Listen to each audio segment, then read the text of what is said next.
Não tem como falar sobre qualquer outro assunto nessa quinta-feira, 12 de fevereiro, que não seja o ministro Dias Toffoli e sua queda absolutamente constrangedora. A imprensa está noticiando as novas informações comprometedoras que foram descobertas pela PF sobre o envolvimento do ministro com o caso do Banco Master. E nesse vídeo eu vou mostrar para você os detalhes ocultos, os recados que estão nas entrelinhas dessa história. Vamos lá. Como começou essa nova polêmica? Pois bem, uma matéria publicada no início da noite de ontem no portal UOL revelou inicialmente: aparelhos de Vorcaro, que é o dono do Banco Master, citam Toffoli e Polícia Federal leva material a Fachin, que é o atual presidente do STF. Aqui já está o primeiro detalhe muito importante nessa história. Uma das autoras da matéria é Daniela Lima, aquela jornalista que já trabalhou na CNN Brasil e na Globo News e que é extremamente militante de esquerda, assim como o próprio portal UOL, onde essa matéria foi publicada, se tornou palco da militância nos últimos anos. Além de militante, Daniela Lima também tinha uma via de contato direta com alguns ministros da Suprema Corte, como ela sempre fez questão de enfatizar ao trazer suas apurações, ou fofocas, em primeira mão, principalmente na época da Globo News. O fato dela estar revelando isso agora já é um grande sinal de ruptura no sistema.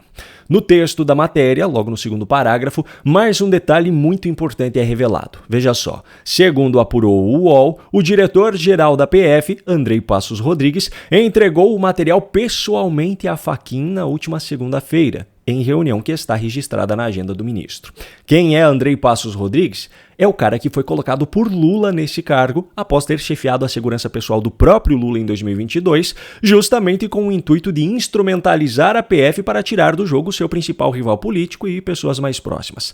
O fato de Andrei Rodrigues estar entregando esse material comprometedor sobre Toffoli, e como você verá na sequência, ele é ainda mais comprometedor do que essa matéria inicial mostrou, é um sinal claro de que Lula já soltou a mão de Toffoli. A título de contextualização, para quem não se lembra, Dias Toffoli chegou ao STF em 2009 por indicação de Lula, mesmo nunca tendo sido juiz e já tendo sido reprovado em concursos para tal, mesmo não tendo qualquer especialização, mestrado ou doutorado, mesmo não tendo qualquer livro ou artigo relevante publicado, mas já tendo advogado para o PT, inclusive nas campanhas presidenciais do próprio Lula em 1998, 2002 e 2006.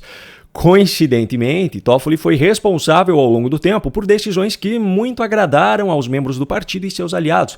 Ele foi responsável, por exemplo, pela suspensão da multa de mais de 10 bilhões de reais da JF, empresa dos irmãos Batista, aqueles que são muito amigos de Lula.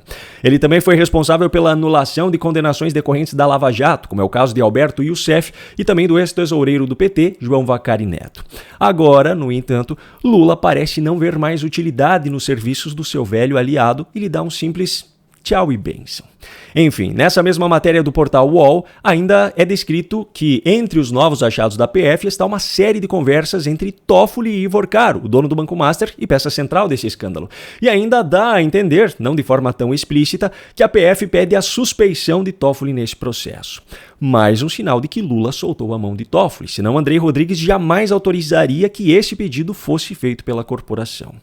Por fim, a matéria do UOL traz as notas oficiais publicadas pelo gabinete de Toffoli e também pela defesa de Vorcaro. No caso de Toffoli, o conteúdo é o seguinte: o gabinete do ministro Dias Toffoli esclarece que o pedido de declaração de suspeição apresentado pela Polícia Federal trata de ilações. Juridicamente, a instituição não tem legitimidade para o pedido, por não ser parte no processo, nos termos do artigo 145 do Código de Processo Civil. Quanto ao conteúdo do pedido, a resposta será apresentada pelo ministro ao presidente da Corte. O que está por trás dessa resposta? Um enorme desespero para não deixar a relatoria do caso, pois ele sabe que se parar nas mãos da pessoa errada, tem muito mais coisas comprometedoras sobre ele que virão à tona. O desespero é tanto ao ponto dele publicamente chamar a Polícia Federal de mentirosa. Só que logo depois dessa primeira matéria, novas informações foram sendo publicadas pela imprensa e elas mostram que ou Daniela Lima e Fábio Serapião não tiveram acesso a todos os fatos ou não quiseram revelá-los integralmente. Cerca de 2 horas após essa primeira matéria, a CNN Brasil já trazia que a perícia concluída pela Polícia Federal nessa quarta-feira sobre o celular de Daniel Vorcaro encontrou mensagens com menções de pagamentos feitos ao ministro Dias Toffoli. Segundo a CNN, Fabiano Zettel, primo de Vorcaro e também alvo das investigações, faz menção a esses pagamentos nas mensagens, mas também o próprio Toffoli os menciona, só que de forma cifrada.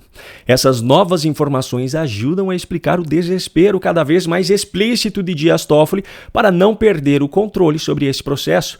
E por trás dessa história está mais um sinal claro de que não só Lula já largou a mão de Toffoli, como todo o sistema já largou. Senão, informações como essa, que estavam nas mãos da PF, não seriam reveladas à imprensa. Bom, menos de uma hora depois dessa matéria da CNN, a coluna de Mônica Bergamo na Folha de São Paulo publicou: Toffoli diz que recebeu dinheiro por ser sócio da empresa que vendeu o resort a fundo de Vorcaro. Segundo a coluna, essa foi a explicação dada por Toffoli a interlocutores nos bastidores, depois que a PF começou a apurar essas transferências. A empresa em questão é a Meredith Participações, aquela que, segundo informações existentes até então, pertencia a 2 irmãos dele e era proprietário do resort Itaiaia. O principal detalhe oculto por trás dessa nova informação, se ela for verdadeira, é de que se trata de uma confissão de que ele, Toffoli, realmente era dono do resort, como os funcionários do empreendimento o tratavam. Desde o início dessa história, já havia ficado muito claro que a profissão, a renda e o padrão de vida dos irmãos de Toffoli eram completamente incompatíveis com esse tipo de investimento. Um deles é padre e o outro é engenheiro eletricista. A questão agora é: essa informação é verdadeira? Pois é, na manhã dessa quinta-feira, o gabinete do próprio ministro enviou uma nova nota oficial à imprensa e, pelo que eu vi, o primeiro a publicar foi o jornal O Globo. Nessa nota é confirmada a informação de que Toffoli era sócio dessa empresa e que também fez negócios com o cunhado de Daniel Vorcaro. As desculpas dadas são as de que a lei orgânica da magistratura permite que o magistrado integre o quadro societário de empresas, desde que não pratique atos de gestão na qualidade de administrador, e também a participação anteriormente existente do ministro foi integralmente encerrada por meio de 2 operações sucessivas. É como se Toffoli dissesse que ele era suspeito nesse caso somente até alguns dias atrás, mas agora ele não é mais, porque negócios feitos no passado ficam no passado. Ele também não menciona o fato de ter usado o resort, que agora se sabe que era dele, para receber a visita, por exemplo, de empresários que possuem ações ou interesse em ações que tramitam na corte, como André Esteves, por exemplo, do BTG. Ironicamente, nessa própria nota é explicitado que a primeira operação foi uma venda de cotas a um fundo de investimentos, que é um dos investigados nesse processo por estar envolvido na teia de fraudes do Master. Bom, a nota é finalizada com a afirmação de que Dias Toffoli nega que tenha recebido qualquer valor de Daniel Vorcaro ou Fabiano Zettel. Essa afirmação contraria aquilo que a Polícia Federal encontrou no celular de Vorcaro. Em outras palavras, Dias Toffoli, como juiz nesse caso, está mais uma vez chamando de mentirosa a corporação que está acolhendo e investigando material que deveria embasar as suas decisões. Diante de tudo isso, o recado dado nas entrelinhas fica muito claro. A casa caiu para Dias Toffoli.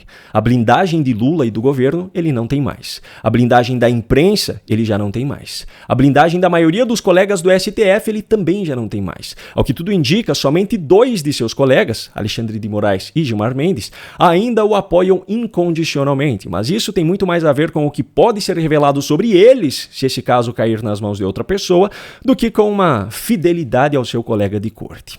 Se Toffoli e esses seus 2 aliados não encontrarem alguma saída criativa para que ele deixe o caso e, possivelmente, até o cargo de ministro pela porta dos fundos, sem fazer muito alarde, é possível cravar que estamos mais próximos do que em qualquer outro momento da história de um impeachment de ministro do STF finalmente ter andamento no Senado. Não por conta das ilegalidades praticadas por Toffoli, mas pela sinalização de que as pessoas que, na prática, permitem que isso aconteça, finalmente parecem estar dispostas a fazer acontecer para salvar os seus próprios nomes.